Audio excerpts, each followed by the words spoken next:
censure. Marine Le Pen, l'instabilité n'a pas aidé, franchement. Les entreprises à l'arrêt, ça, beaucoup d'entrepreneurs hors politique, tous vous le disent, on a eu sur les plateaux qui vous disent oui, l'instabilité actuelle fait qu'il n'y ait pas de budget. Septième puissance du monde sans budget. Hein, mais tout ça est faux. Est-ce que vous avez un regret de ça? Mais tout ça est faux. Tout ça est un mensonge. Voilà, je vous le dis clairement, c'est un mensonge.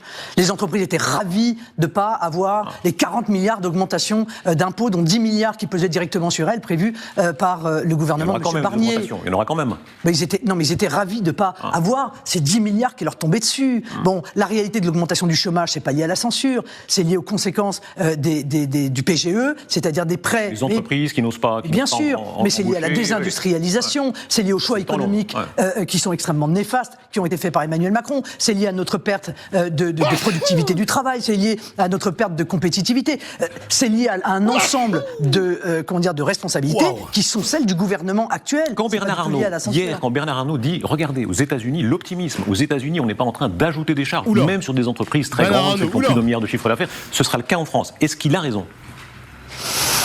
Je pense qu'il y a toute une série de domaines dans lesquels il faut agir de manière urgente, mais nous avons censuré Michel Barnier. Vous êtes prudent, vous ne répondez pas. Non, je vais vous répondre. Nous avons censuré Michel Barnier parce qu'il avait créé 40 milliards d'impôts supplémentaires.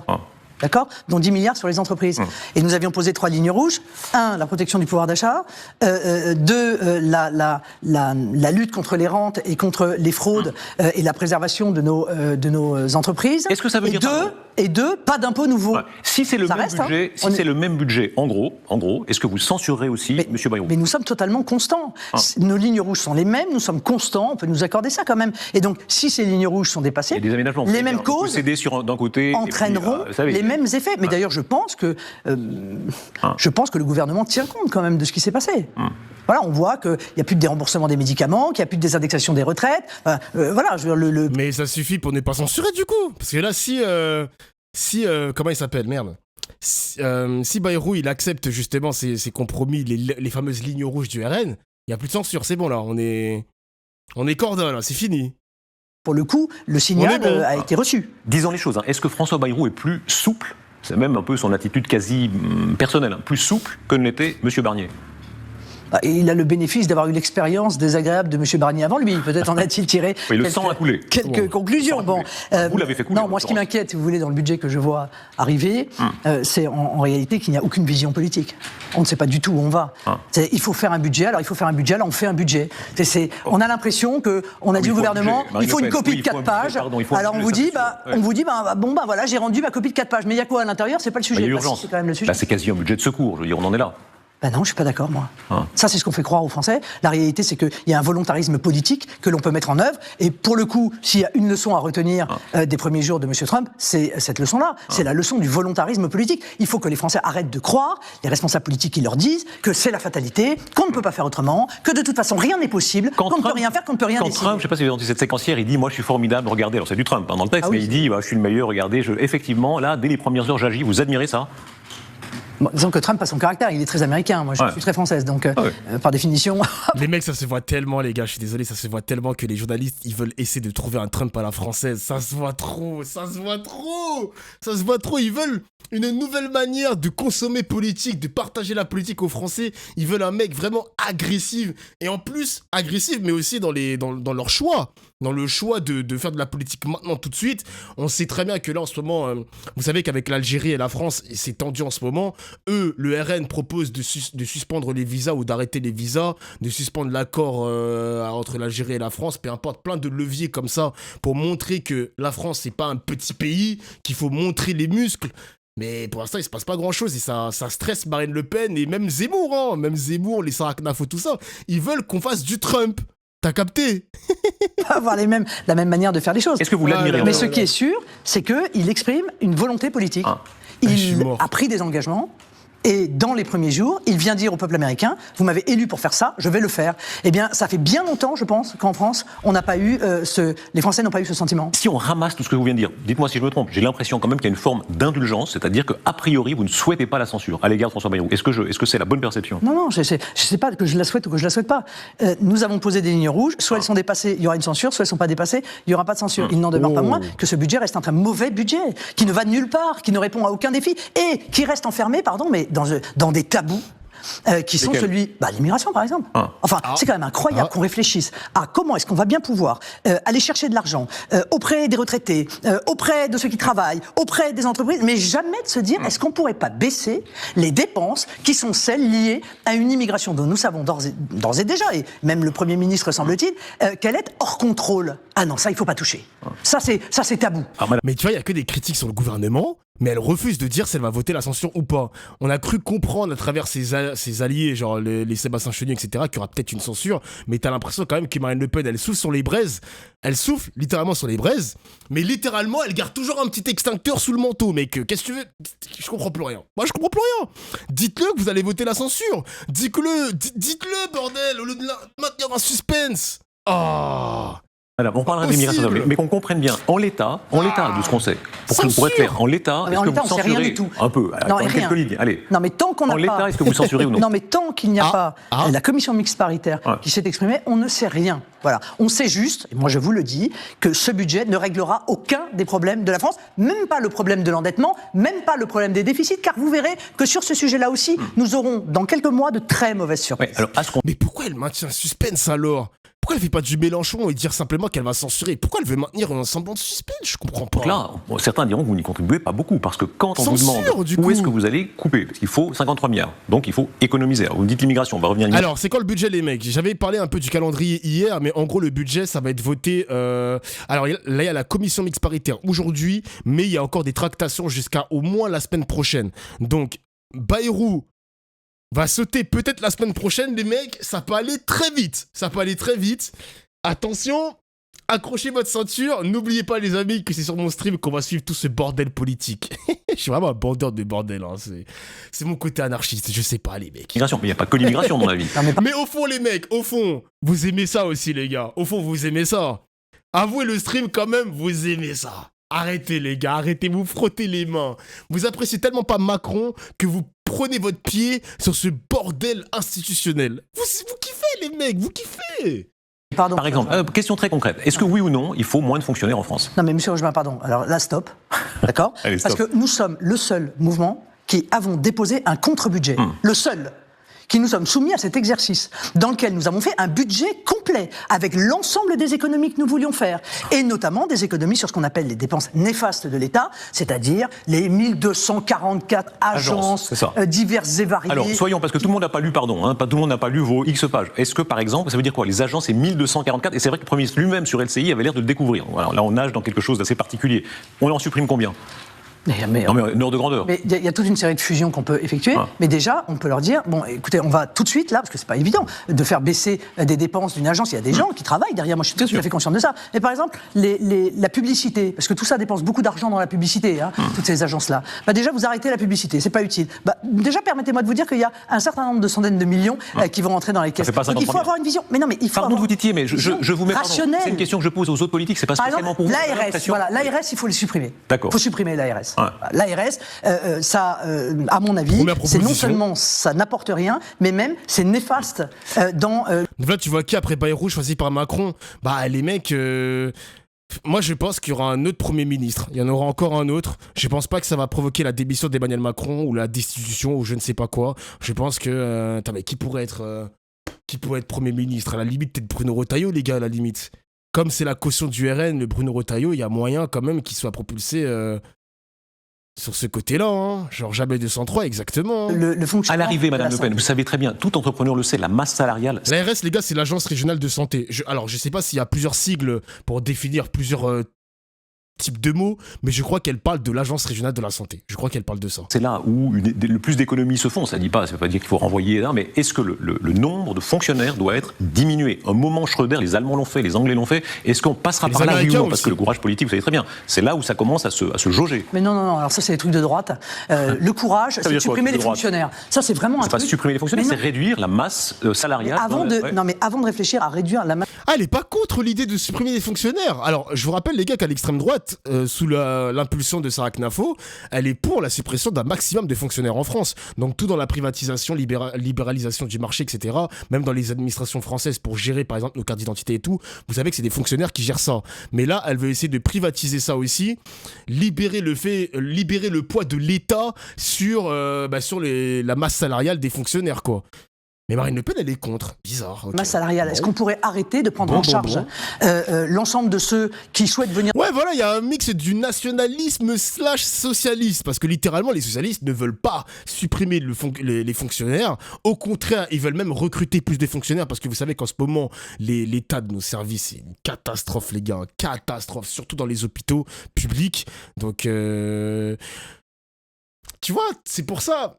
Vous voyez les gars, c'est pour ça que Elon Musk, il est pas pour l'idée de soutenir Marine Le Pen. Parce que pour lui, Marine Le Pen, il y a encore un peu de socialisme en elle. Et Elon Musk, il en veut pas. Trump, il en veut pas. Et c'est pour ça qu'il y a cette invitation avec Zemmour. Parce que lui, Zemmour, il veut libérer le marché, libérer le poids de l'État sur les fonctionnaires. Et c'est pour ça que tant qu'elle a encore cette part de socialisme en elle, Elon Musk, il va jamais... mec, il va jamais soutenir Marine Le Pen, frère. Dans notre pays, même si nous ne le... Exactement, les gars, c'est trop socialiste pour Musk. Exactement, balayeur. Exactement. T'as le mot parfait ce soir. Parfait.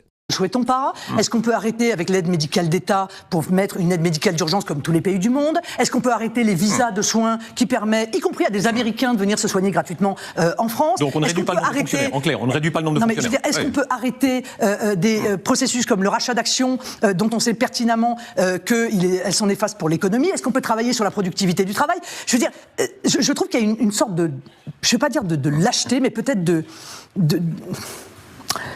paresse, voilà, à dire il y a des économies à faire, on va couper dans les fonctionnaires. Quand même, voilà. Elle cherche ces putains de mots.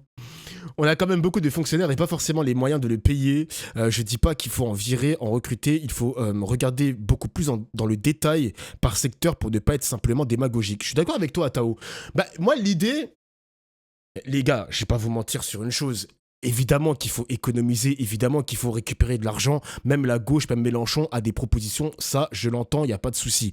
Je crois que Sarkozy, il avait aussi proposé quelque chose à l'époque, mais je suis vieux les mecs, je suis vieux, mais je connaissais pas trop la politique à l'époque. Il me semble qu'il y avait un non-remplacement d'un fonctionnaire qui part à la retraite. Vous voyez ce que je veux dire ou pas, le chat? Il y avait une proposition comme ça et je crois que c'était rentré en vigueur. Il ne pouvait plus remplacer un fonctionnaire qui partait à la retraite. Je crois que c'est encore en vigueur ou pas, le chat? C'est une mesure de Sarkozy, voilà, Tao, exactement. C'était une mesure de Sarkozy. Et ça a provoqué quoi? Parce que je crois que c'était aussi dans l'école publique.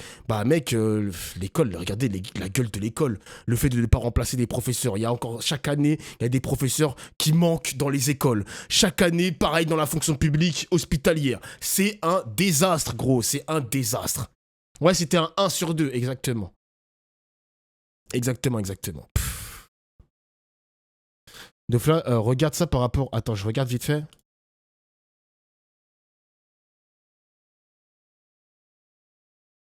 Alors, nouveau record historique de faillite d'entreprise en France. Plus de 67 000 sociétés en défaillance en 2024. Un niveau jamais vu. La situation est alarmante. Mais on va encore dire que c'est la faute la faute de Mélenchon. C'est la faute de la gauche. Les chiffres sont sans appel, c'est la faute de la gauche tout ça. Oui, bien sûr.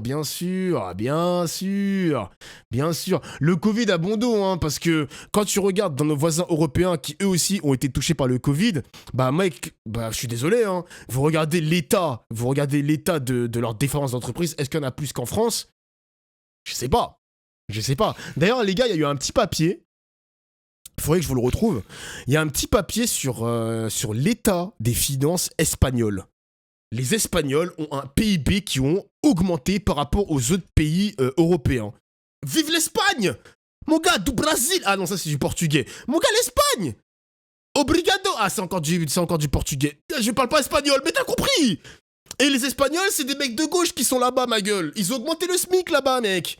Eh oui, y a pas... Comment está, voilà. Comment está, gros. Gracias. C'est dinguerie. Mi corazón. Je sais pas où, mais on ressent ce vieux mal français. Vous me citez l'ARS, point, pour l'instant. Et tous les hommes et femmes politiques sont un peu dans le même cas. C'est tellement... Les gars, vous vous rendez compte que j'ai le droit de faire ça avec le portugais et avec l'espagnol, mais je peux pas le faire avec le chinois. Pourquoi je peux pas faire la même chose avec le chinois, les mecs? C'est ça les limites de notre blague? Les limites des blagues, genre...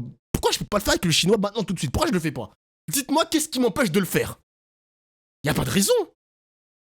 Y a pas de réponse. Y a pas de réponse. Y a pas de raison, pardon. Je peux le faire, non? Bah, est-ce que tu lis le mandarin? Bah, un petit peu. Je lis un petit peu le mandarin. Sensible évidemment que là où quand on parle de réduire ça fait mal. Merci Tous les Python États pour qui le ont fait vraiment seul. une réduction. Alors, ça fait monsieur mal. Rochemin, moi je vais vous dire très clairement les choses. Avant de taper sur les Français et de voir s'il y a des efforts à faire, et je suis convaincu que les Français sont d'accord pour faire des efforts s'ils considèrent que ces efforts sont justes et mesurés. Avant ça, pour qu'ils soient justes, il faut commencer par demander des efforts à ceux qui, encore une fois, ne respectent pas la loi, sont présents sur notre territoire, que nous prenons en charge, qui ne nous ont pas demandé notre avis. Voilà. Déjà, commençons par ça. Les dépenses néfastes de l'État. Voilà. Il y en a beaucoup. Et après, on voit comment fonctionnent nos services publics, la lutte contre la fraude. Vous ne croyez pas que c'est une urgence ? Voilà. Et ben commençons par lutter déjà contre la fraude avant de remettre en cause des services publics qui n'offrent pas, il faut bien le dire, le niveau de service aux Français que justifient les sommes importantes, mais parfois nécessaires. Marine Le Pen, vous disiez avec raison, pour l'instant on ne sait pas très bien à quoi ressemblera le budget, le profil de ce que proposera le gouvernement et surtout ce qui sortira de la commission mixte paritaire. Il y a quand même un certain nombre de choses qu'on sait. Ce conclave sur les retraites, le fait que les partenaires sociaux soient là ensemble. Bon, alors attendez les gars, on va avancer parce que les retraites, ça y est, c'est bon, on est un peu fatigué de tout le temps avoir les retraites. Ah, oh, un mot sur Retailleau. Oh, qu'est-ce qu'elle en pense de Bruno Retailleau? Et on verra bien. Oui, on verra bien. Voyez, mais moi, je ne pense pas à mon intérêt personnel, ni politique. Moi, ce que je pense, c'est à l'intérêt du pays. Et je voudrais que M. Retailleau fasse beaucoup plus que ce qu'il fait. Exemple. Parce que j'ai vu, par exemple, sa circulaire. Ouais. Voyez, il a repris donc une nouvelle circulaire sur la base de la circulaire de M. Valls pour dire ah bon, alors, les clandestins ne pourront plus être régularisés au bout de 5 ans, ils pourront l'être au bout de 7 ans. Je dis à M. Retailleau, dans la situation que nous connaissons, si vous laissez un trou de souris, si vous laissez l'espoir à quelqu'un que venant en situation irrégulière, il pourra être régularisé, alors vous n'arrêterez jamais le flux des irréguliers qui arrivent dans notre pays. Moi, ma position est inverse, c'est de dire aucun clandestin ne peut être régularisé. La possibilité de régularisation d'un clandestin sera retirée de la loi. Et seuls certains en Conseil des ministres, exceptionnellement et individuellement, pourront l'être parce qu'ils auront commis un acte d'une grande bravoure, etc. C'est tout.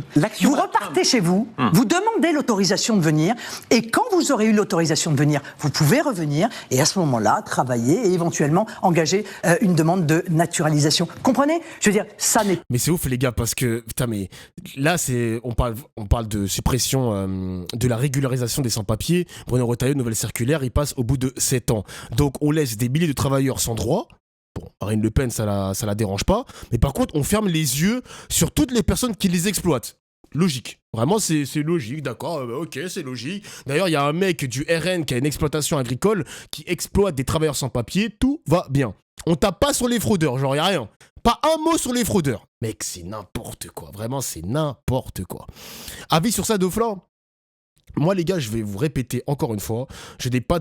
Le problème, les gars, l'immigration, l'homme avec un H majuscule, depuis la nuit des temps, a toujours connu des vagues de migration. Se déplace systématiquement à cause de la guerre, à cause du climat, à cause de même du rejet de son gouvernement qui, indirectement, provoque un rejet de son propre pays au point d'aller migrer ailleurs. On migre jamais par bon plaisir, les mecs. Ça, c'est un truc qu'il faut le savoir. Il faut le savoir. On ne migre jamais par bon plaisir. Et en plus de ça, je vais aller plus loin dans mon analyse, c'est que t'as des mecs comme Marine Le Pen qui seront de plus en plus durs et vont commencer à prendre les paroles de Zemmour. Zemmour, lui, il est en mode, même si t'as travaillé depuis 10 ans, 15 ans, 5 ans en France, même si tu l'as fait illégalement, on va jamais te régulariser. Tu vas rentrer quand même chez toi. Donc tu te rends compte que ce mec-là paye des produits, donc il paye la TVA, il paye des impôts, mais on va jamais le régulariser. Mais rendez-vous compte, les mecs. Rendez-vous compte du message qu'on envoie à ces mecs-là, alors qu'on est censé être un pays humaniste. Tu vous rendez compte ? Ah là là là là. C'est n'importe quoi, gros.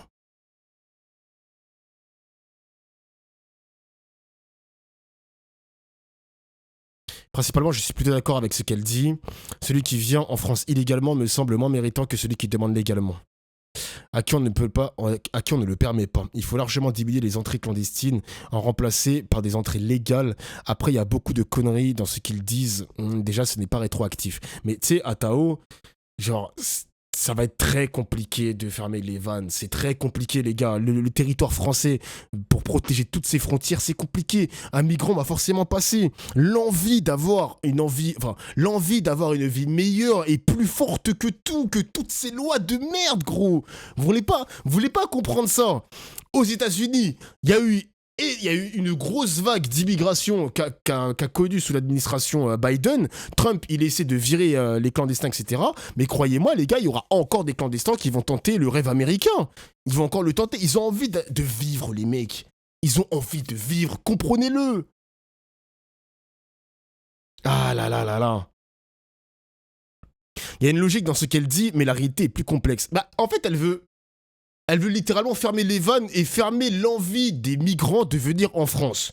Vous voyez ce que je veux dire? Genre, elle veut supprimer les prestations sociales pour les migrants, tout ce qui est illégal, je parle de migrants illégaux, hein. Tout ce qui est illégaux, vous ne rentrerez pas, vous n'allez rien gagner de la France. Je comprends ce qu'elle dit, mais je pense que les migrants, déjà, il parle pas français, il va pas comprendre ce qu'elle dit, Marine Le Pen, il a une seule envie, c'est de venir en France. Et ensuite, on verra, il va improviser.